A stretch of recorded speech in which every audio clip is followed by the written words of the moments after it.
Hey guys, TJ here with the MMA Jackal, where we talk all things mixed martial arts and combat sports. So, I want to try and do something a little different. Leading up to UFC 300, which we have coming up here in less than 2 weeks, Saturday, April 13th, is the night of the big fights. So, leading up to that, instead of doing like one big long breakdown of, the full card breakdown, I think I'm going to make a series of shorter videos. Maybe I'll put them all together in a playlist.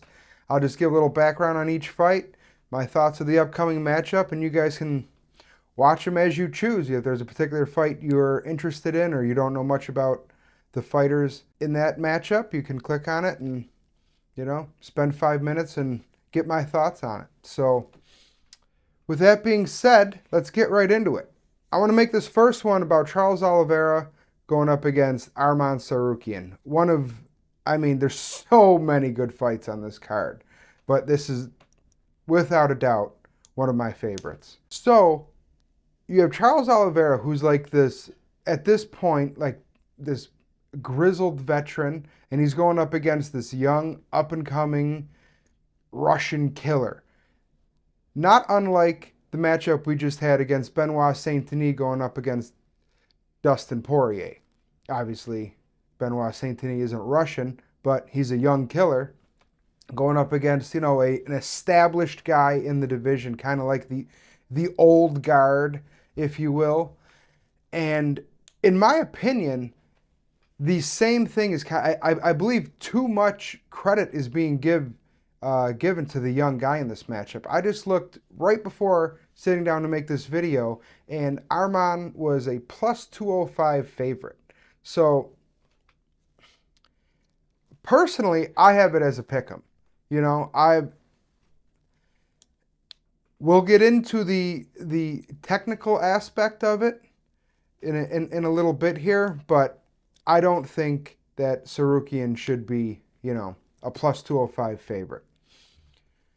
Like I said, Charles is our grizzled veteran in this matchup and a beloved fan favorite, but it wasn't always like that. So, if you've only been watching MMA for a few years here, you may not even know that there was a time when Charles was kind of like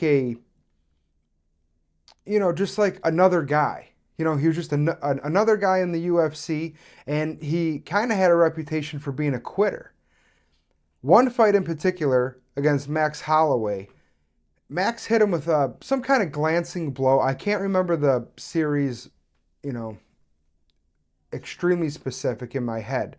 But he backed Charles Oliveira up against the cage, hit him with some kind of glancing blow, and Charles Oliveira dropped to the mat and he was holding his shoulder. In retrospect, we know now that Charles Oliveira was dealing with a severe shoulder injury coming into that fight. But that kind of just perpetuated this theory that, Charles is a quitter. When things get tough, he doesn't really have it in him. Whether or not he was going to be a champion really wasn't even in the question back then. Like in 2016, if you asked me if Charles would ever hold, a strap in the UFC, I'd absolutely not. Best case scenario, the guy's going to be a well-respected gatekeeper. Well, boy, did that change. So after that fight in particular, I think after that one he had a win and then maybe like two more losses. I know he had another loss to Paul Felder. Then he goes into a fight with Clay Guida, and he submits Clay Guida with the guillotine, and then he just goes off. He goes undefeated for the next 12 fights and doesn't lose again until he fights Islam Makhachev. And he's guillotining people, rear naked choke, knocking people out, just looks like an absolute killer, is an absolute killer. I don't know what it was in particular. His jiu-jitsu has always been excellent. His striking has never been that bad, but he just leveled it up. It's not very often that you see a guy kind of not put in a full career, but establish himself in the UFC the way Charles Oliveira did, before he went on that win streak, and then kind of turn everything around, for the better anyway. We've seen plenty of times guys come in and you think they're looking great, like, man, this guy could really be a champ, and then one thing happens, he has one bad loss, one bad knockout, and he's never the same. It's not too often where you see a guy, he builds his reputation as almost, a quitter basically, and then all of a sudden just becomes this absolute lion out there just ripping people's heads off. But that's what we have with Charles Oliveira, and he is certainly a fan favorite. I love watching the guy fight. As someone who loves jiu-jitsu and grappling, it's like watching art in motion, watching Charles Oliveira. Standing across from Charles Oliveira on April 13th is going to be Arman Tsarukyan. Now, like I said, he is kind of not unknown, but he's only 27 years old. I believe this is his, let me see here. This is his 25th professional fight. He's 21-3. And he's just the new age MMA fighter. He's extremely well-rounded. People want to call him a grappler, and then he goes out there and knocks people out with one shot. He's just the total package. His most impressive win to date, in my opinion, let me rephrase that. His most impressive fight to date, in my opinion, is his loss against Gamrot. That was, if you're a fan of MMA grappling, if you're a fan of MMA in general, do yourself a favor, go back and watch the Tsarukyan Gamrot fight and just enjoy the incredible, the display of grappling in that fight is unlike, I want to say it's unlike anything I've ever seen, but it's damn close. It's beautiful. It's like watching Charles Oliveira do jiu-jitsu. It is just scramble after scramble. The technique these guys are using.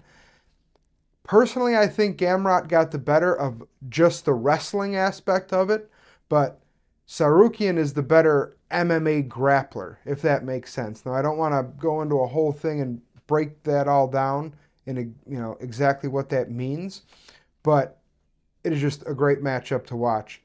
Tsarukyan did end up losing a decision. I can't remember if it was unanimous or split, but I watched the fight back last night, and I had Arman winning it. So take that for what you will. Now, going into this fight on April 13th, Charles Oliveira is an underdog, but I think he could knock Tsarukyan out. He can absolutely strangle Tsarukyan. I don't know if he's necessarily going to outpace a guy like that, but he has multiple ways to win this fight. Clearly, so does Arman. I mean, if I had to put money on it, which I'm probably going to, I think I would bet Charles' money line just because your return on investment. A guy like that, he only needs, he only needs to land one shot that stumbles Arman, and he's on his back in half a second. While he has excellent grappling, he doesn't have the jiu-jitsu at the level of Charles Oliveira, simply because I don't think anyone at 155 has the pure jiu-jitsu of Charles Oliveira. I understand Islam Makhachev strangled him with an arm triangle, but that's, like I said, there's a difference between just jiu-jitsu, grappling, wrestling, mixed martial arts grappling. That's a whole different discussion. But, if Islam Makhachev and Charles Oliveira were competing in the ADCCs, I'd put my money on Charles Oliveira. That might be a hot take, whatever, but personally, I think he has the best jiu-jitsu in the UFC. As far as men go, I might give Mackenzie Dern the nod for the best pure jiu-jitsu, but that's either here nor there.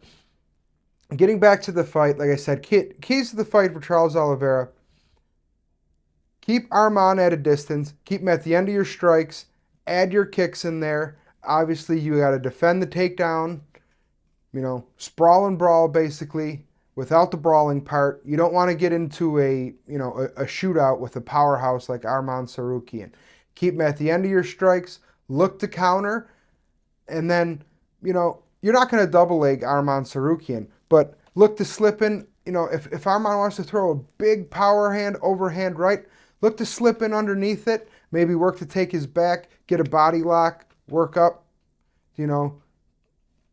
work. If you can't take him down, get him up against the cage where you can walk right up his back off the cage. We've seen Charles Oliveira, strangle guys out from standing. So basically, don't get into a brawl. Don't get taken down and controlled. Keep them at the end of your punches and look for an opportunity to use your jiu-jitsu. On the Arman Tsarukyan side, I think you make this a dirty fight. You try to get inside, use your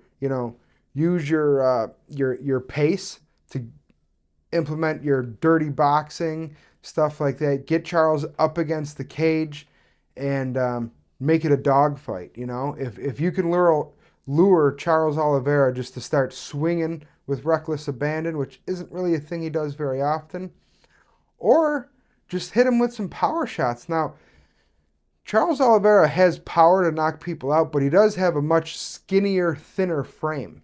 And I think if Arman can implement some body shots, get him thinking about those strikes, shoot a takedown. Oliveira is one of the most dangerous guys off his back. I do think that Arman Tsarukyan has the grappling ability to stay on top, maybe in half guard or something like that, rain down some ground and pound, and put a pace on the guy. He's 34, you're 27. He has many more miles on him than you do. Just bring the fight to him. But either way, it's going to be an absolute, I don't know. I'm so excited for this fight. I can't even tell you. This card is, I know we've been dealing with some pretty, as far as name value goes, some pretty lackluster Apex cards and even Fight Night cards, but we're going to be rewarded come April 13th when we get to watch these guys go at it. And it's not even the main event. It's not even the featured bout. It's not just another fight on the main card. So, all right, let me know what you guys think. Don't forget to like, subscribe. If you have any comments or suggestions or what your opinion is on this matchup or my channel, what you like, what you don't like, let me know in the comment section. So, until next time, guys, go Bills.